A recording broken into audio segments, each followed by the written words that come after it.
The Florida Gator football team is back in action for a top 10 showdown against the number 7 Auburn Tigers. Hi, welcome back to sports. I'm Ethan Curtis.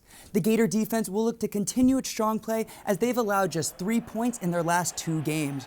One aspect of their defense is the strong play from the defensive line. In their win against Towson, the Gators recorded 4 sacks and are currently tied for second in the country with 24. As the Gators get set to play one of the most talented teams in the country, pressuring the quarterback could be especially key.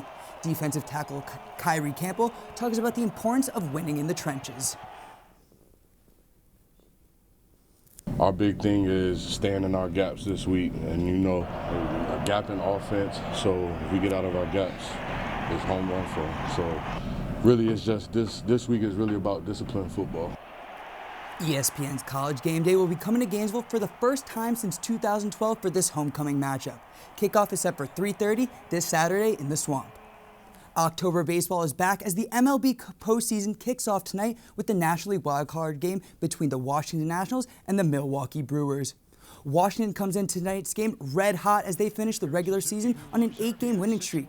Leading the way for the Nationals is starting pitcher Max Scherzer, who's coming off his 8th consecutive 200 strikeout season. He'll go up against a Brewers team that is 18-5 in its past 23 games, with most of their wins coming without 2018 MVP Christian Yelich. Brandon Woodruff gets the start on the mound for Milwaukee against the Brewers and are expected to hit their bullpen early in this one-game playoff. The winner is off to Los Angeles in a matchup with the Dodgers in the divisional round. Yesterday, California Governor Gavin Newsom announced the signing of a landmark piece of legislation that will allow college athletes to profit off their name, image, and likeness that would have taken effect in 2023. As of this morning, a Florida representative has introduced a similar bill. Keon McGee introduced House Bill 231 that can go in effect as early as July 2020 if it's passed. The bill states that it will allow students partaking in NCAA athletics to receive specific compensation, certain educational requirements for institution, and creates an organization called the Florida College System Athlete Name, Image, and Likeness Task Force. The NCAA released statements expressing concerns about maintaining a level playing field among all its members. A lot of professional athletes who went through college athletics are in support of passing the bill.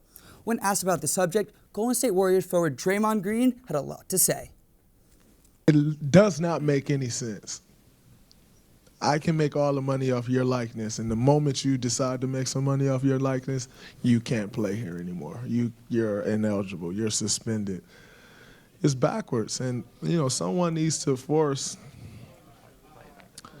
this dictatorship to change. The NCAA has expressed its desire to make changes to the current rules that are realistic and both sides can agree with. Tonight features a full slate of high school volleyball games in the area. At 6:30, the 11-7 Newberry Panthers, who are wearing black here, travel to take on the PK Young Blue Wave, who are looking for consecutive wins for the first time this season. The 11-3 Santa Fe Raiders, wearing red, take on the 16-3 Ocala Forest Wildcats. That game is set to start at 7 o'clock. The Bronson Eagles look to get back-to-back wins for just the second time this season as they host the Chiefland Indians, who hope to get back to 500. Also, the Bradford County Tornadoes host the Eastside Rams. Both of those games begin at 6. At 6:30, the 10-4 Trenton Tigers put their 3-game winning streak on the line as they host the 9-7 Williston Red Devils. Well, guys, HBO is actually filming the Florida Gator football team. That documentary airs tomorrow night. You guys watching? I'm actually very interested in watching it. I don't have an HBO subscription, but I sure wish I did. It looks like a great series. Thanks, Ethan. Thanks, Ethan. So one high school promposal is getting a lot of love on social media, and boy, is it cute. The video has made national news and been viewed millions of times. 19-year-old David Cowan surprised his girlfriend with an invitation to a homecoming dance while she was cheering at her school's football game. She happily said yes. The couple, who have known each other most of their lives, both have Down syndrome. David and his girlfriend went to the Seminole High School prom on Saturday, and they had a great time. Now, before we go, one last check on the weather. Radar is still very active across north central Florida. The showers have moved out of Gainesville, but there are still plenty of downpours towards Lake City and the Suwannee Valley, as well as the First Coast as well. That's where a lot of these showers are originating, and we'll continue to see that pattern this evening. Most of the showers, though, like I said, heading towards Putnam and Marion County this evening. But again, a couple of sprinkles could be headed into Alachua County, but most areas will be drying out just around 9 o'clock. In the overnight hours, patchy fog will form to the northern counties, but for your Wednesday afternoon, Hot conditions will persist with a heat index of around 96 throughout the afternoon hours. 90 though for your high in Gainesville and Ocala, 91 towards Lake City. A quick look at your updated 6-day forecast showing that the rain chances will be on the rise this weekend due to that backdoor front, but cooler conditions are expected starting on Sunday. Back to you. Thanks, Nicolette. BBC World News is up next, and the PBS NewsHour is coming up at 7. Our news team will bring you another show tomorrow at 5, but your Florida news is always on at WUFT.org. Have a good night.